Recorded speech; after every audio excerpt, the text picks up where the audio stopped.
ধরুন আপনার ইউটিউব চ্যানেলকে এআই সিস্টেম কন্ট্রোল করছে, অথবা আমার ইউটিউব চ্যানেলকে এআই সিস্টেম কন্ট্রোল করছে।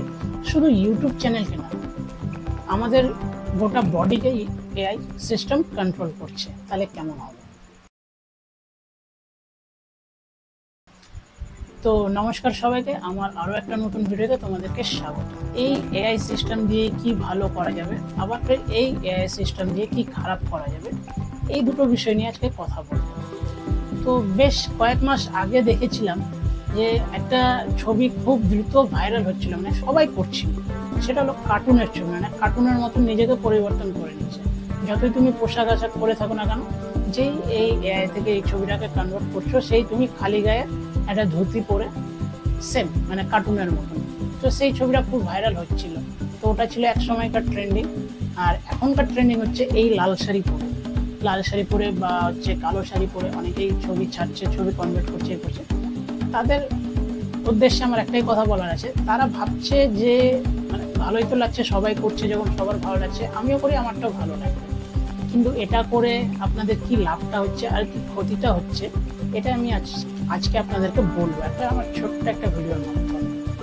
তো আমরা যখন এই এআই সিস্টেম দিয়ে নিজেদের ছবিকে কনভার্ট করছি ওই এআইয়ের মাধ্যমে, তো আমাদের যে মুখটা আছে, তার আগে বলে দিই যে আমাদের এই যে ফেসটা একটা খুব গুরুত্বপূর্ণ জিনিস আছে আমাদের কাছে। আমাদের ফেস বলেন বা আমাদের ফিঙ্গারপ্রিন্ট বলেন, খুব গুরুত্বপূর্ণ। কারণ এখন হচ্ছে 100% যদি লোক ধরা যায়, তাহলে তার থেকে 80 কি 90% লোকের মোবাইলে ফেস লক থাকে। ওটা সবার, আমার মোবাইলেও আছে। কিন্তু এই ফেসটা যখন অন্য কারোর কাছে চলে যায়, তখন কিন্তু ও খুব সহজে আপনার উপরে কাজ করতে পারে। মানে যে কাজটা আপনি করেননি, সেই কাজের স্পটে আপনাকে দেখাবে যে না, ইনি উপস্থিত ছিলেন।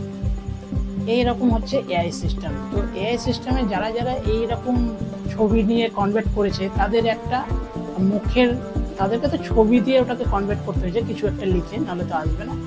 তো আমরা যেমন হচ্ছে জেরক্স মেশিনে যখন জেরক্স করি, তার আগে তো ওটাকে পুরো স্ক্যান করে নেয়, মানে যে কাগজটাতে জেরক্স করবো ওটাকে পুরো স্ক্যান করে নেয়। এইরকমই আমাদের মুখটাকে স্ক্যান করে নিয়ে আমাদের যে মুখের যে ডাটা, সেই আমাদের ফেসটাকে ওরা কালেক্ট করে রাখে, মানে জমিয়ে রাখে, অ্যাড করে রাখে, যে পরবর্তী কোনো একটা খারাপ কাজে বা কোনো একটা কিছুতে কাজে লাগাবে। যেমন ধরেন কোথাও ব্যাংক ডাকাতি হলো, সেই জায়গাটাতে হয়তো আপনার বা আমার ছবি ইউজ করা হলো, ব্যবহার করা হলো। কারোর মনের মধ্যে যদি আপনাকে নিয়ে কোনো হিংসা থাকে বা যদি কোনো বদমাশি বুদ্ধি যদি থাকে, তাহলে সেই ধরেন এই এআই সিস্টেমের মাধ্যমে একটা কোনো খারাপ ভিডিও বানালো আপনার এই ফেসটার দ্বারাই, এটাও হতে পারে। তাই সবাইকে, যারা যারা পা দিয়ে দিয়েছেন তাদেরকে তো আর কিছু বলার নাই, মানে তারা তো আর শুধরাতে পারবে না। যারা যারা এখনো পা দেননি বা পা দিতে চলেছেন, তাদেরকে আমার একটাই কথা বলার আছে, প্লিজ দয়া করে এআই থেকে দূরে থাকুন। কারণ এটা একটা খুব খারাপ অ্যাপ। যেমন এটা ভালো অ্যাপ, তেমন এটা খারাপ অ্যাপ। আমি যদি ভাবি যে আমি এটা ভালো কাজে লাগাবো, তাহলে কিন্তু এটা দিয়ে ভালো কাজ হবে। আবার আমি যদি ভাবি যে কারোর ক্ষতি করব, সেই কাজটাও কিন্তু এই এআই সিস্টেমের মাধ্যমে হয়ে যাবে। তো সেই জন্য একটু সতর্ক থাকুন, সুরক্ষিত থাকুন, আর এই সব অ্যাপ থেকে দূরে থাকুন। আমার ছিল এটুকুটাই বলার। আর একটা কথা বলার আছে শেষে, যেটা হলো আমাদের প্রকৃতি। আমাদের এই 2025-এ দাঁড়িয়ে আমাদের প্রকৃতিতে কিন্তু এখন যদি দেখা যায়, তাহলে কিন্তু গাছের সংখ্যা খুব কম হচ্ছে, মানে প্রচুর পরিমাণে গাছ কাটা হচ্ছে।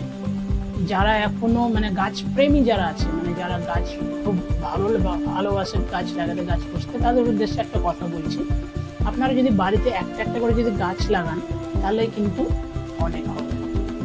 আর যারা গাছ কাটছে, তাদের উদ্দেশ্যে একটা কথা বলছি, যখন আপনারা একটা গাছ লাগাতে পারবেন না, তখন আপনারা 10টা গাছ কাটার এই চিন্তা ভাবনাটাও মাথায় নিয়ে আসবেন না। তো আমি এই বলে আমার ভিডিওটা শেষ করছি। যদি ভিডিওটা ভালো লেগে থাকে, তাহলে লাইক, কমেন্ট, শেয়ার করে দেবেন, আর এটা সাবস্ক্রাইব করে দেবেন। চলুন দেখা হবে নতুন কোনো ভিডিওতে। ততক্ষণের জন্য বিরতি নেব। সবাই ভালো থাকবেন। নমস্কার।